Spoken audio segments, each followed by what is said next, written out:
Well, I guess you can't win them all. But if you're not going to win, at least the Kings decided to get into overtime and make it a fairly entertaining game. Not so much for the first period. That was bad. The first penalty they scored on, they were kind of all over quick, and it was really unsurprising that one of them fluttered underneath him. It was just a mad scramble at the net, and the Kings weren't clearing, and it was all bad. And then, like, 4 minutes after that, maybe like 8 minutes into the game, yeah, Tkachuk scored again. Tkachuk is the guy who almost killed Drew Doughty last year, and one of his teammates, Frolik, I think it was, decided that he was going to try and do that again in the third period. You don't mess with Drew. LA Kings players and LA Kings fans still remember Tkachuk from last season. They were not happy with him. There's a thing at the end I'll get to that's pretty good with him. But yeah, 8 minutes in, not even 8 minutes in really, it didn't take that long for us to realize the Kings were not really on top of their game in the first period.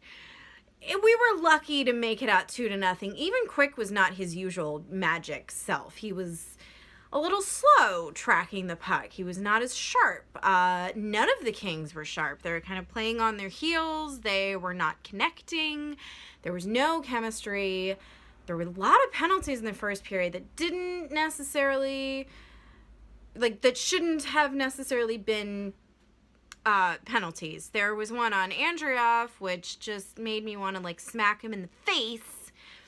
Now, I understand when one of your teammates is hit, you go after the guy. That's exactly why we were mad at the Kings last season for not going after Tkachuk when Doughty went down. And they waited 2 games and for us to get an entirely new player in Iginla for Iginla to go after the guy.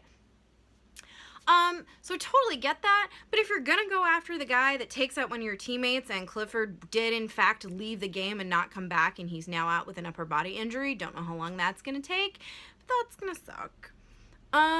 Especially because it's Kyle Clifford bobblehead night on Saturday, the zombie Kyle Clifford. I guess maybe that's appropriate now. Anyway, Cliffy gets kind of taken out, head smashed an awkward angle into the boards, and it's Andrea kind of next shift goes after the guy, but if you're gonna go after the guy, make it worth it. Actually do something. What Andreoff did got him a 4-minute minor, which, to be fair, the Kings killed off quite spectacularly, actually. They started to get their mojo back after that, and that was really nice to see. Kopitar had a great shorthanded bid, and our Kings were just kind of playing with him at that point. But that's not the point. The fact that Andreoff chose to do a stupid thing instead of the smart thing, that is my feeling about him a lot, and it's really starting to bug me. So anyway, there were a lot of dumb penalties in the first, kind of a lot of dumb penalties in the second, and then the Kings finally decided, oh crap, we have to play hockey. Right. Guess we should have been doing that for the last 30 or 40 minutes. Damn. So when they did pick it up, and here's where I'm going to praise Stevens, because I'm going to get to the end. I'm going to just, want to punch him in the face again. I really, really like what Stevens is doing with Dustin Brown this season. It's really exciting to see Brown open up. He and Kopi are beautiful together on that top line. There's a lot of chemistry. A lot of play that I'm wanting to see from Brown, and Sutter wouldn't let him, and Stevens is just, I guess, expanding Brown's maneuverability or whatever. He basically said, Brown, go play how you want to play, and Brown now has 3 goals in 3 games. So exciting. So the first goal wasn't actually Brown. It was Kopitar. Yes, Kopi is back, guys. Oh, that's why we were starting with Brown, because the Brown and Kopitar line was on fire tonight. So the first goal, absolute rocket from Kopitar. Oh, so great to see him back in form. He is clearly not injured anymore.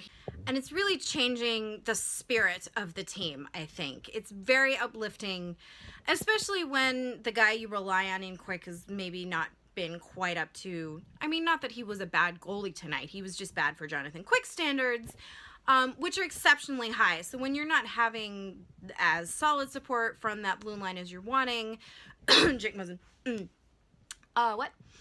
It's very nice to see our two captains standing up and getting back to a form that is inspiring to the rest of the team. Iafolo was a great player with them. There are a lot of little things on the ice that once the Kings started to actually start playing were very exciting. We got a power play with like a minute 41 something left in the second period, and we're thinking, all right, this is it. We're going to come out 2-2, tied at the end of the second. Didn't quite happen, and I don't think technically Brown's first goal was a power play goal because it expired maybe like 2 seconds after. But sure enough, 14 seconds into the third period, that's when Brown gets his first. Thank you, Dustin. It brought life back into the entire building. You could tell whatever Steven said between periods 2 and 3 really picked them up. The fact that Kopitar got a goal, it was kind of spurring them. The momentum was going all the Kings' way, and Dustin Brown's goal really sealed the deal. And then like a minute later, he gets his second of the night. Another tip in. His net front presence was fantastic tonight. It is exactly what you want to see. It was resulting in fantastic things. Everything was exciting. The Kings' momentum was all their way for the most part.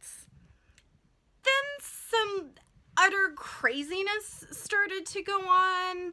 Drew almost got killed again. Another headfirst into the boards hit that was not taken well. He came back, but then ended up in the box. I'm like, yay, Drew's back! But he's not really on the ice where he's supposed to be.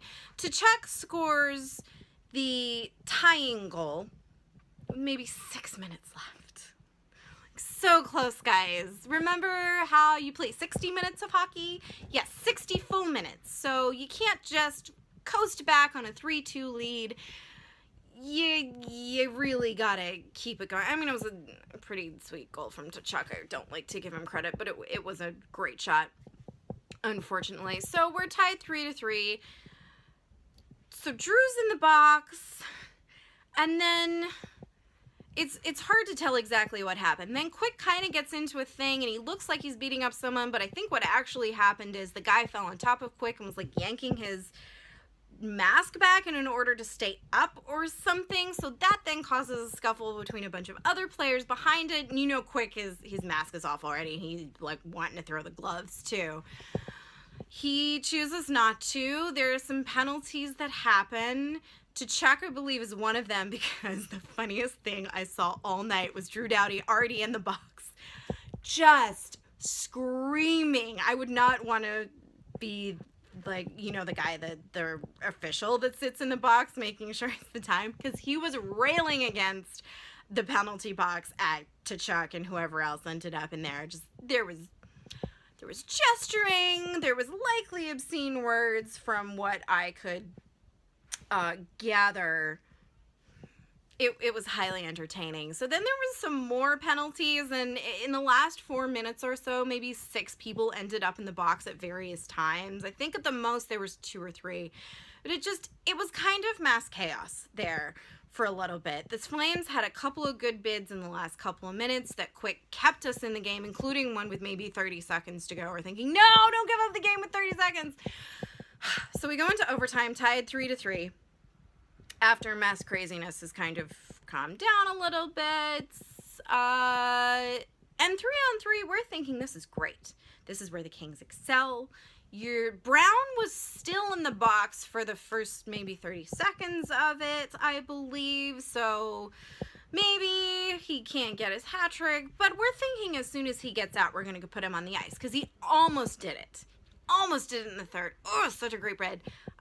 Didn't happen, obviously. But you've still got the guys that are proven standard winners for 3-on-3 overtime. Carter, Kopi, Drew. Not Muzzin at this point, because Muzzin kind of, once everybody, he was good at the start, and then once all the other Kings decided to start playing hockey, that's when he was like, oh great, so I don't have to anymore. That's cool. Great. I'm just going to sit here and watch. Anyway.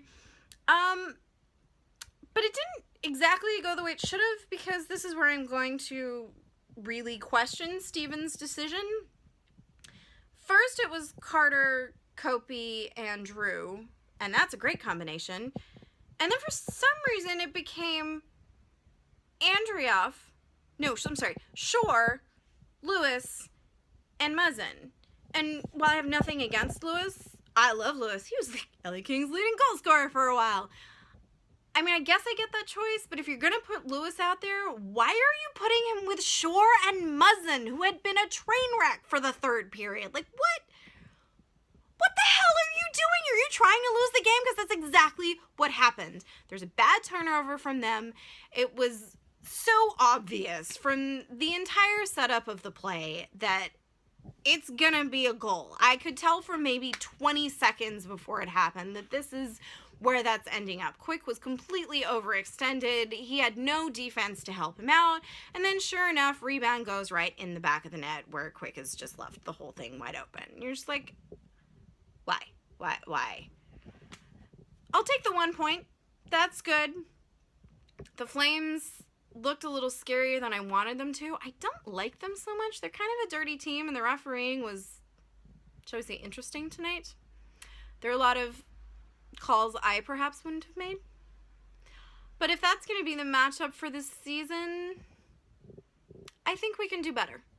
I think the Kings were not on top of their game. They definitely lacked some chemistry, and the Flames really took advantage of it. So, 5 points out of a possible 6 for the first 3 games. I'd say that's pretty good. And apart from some glaringly, obviously terrible moments in tonight's game, I'm much more comfortable with the way the Kings are playing. So, we play again on Saturday, and then I believe again on Sunday. Let's see how the weekend goes.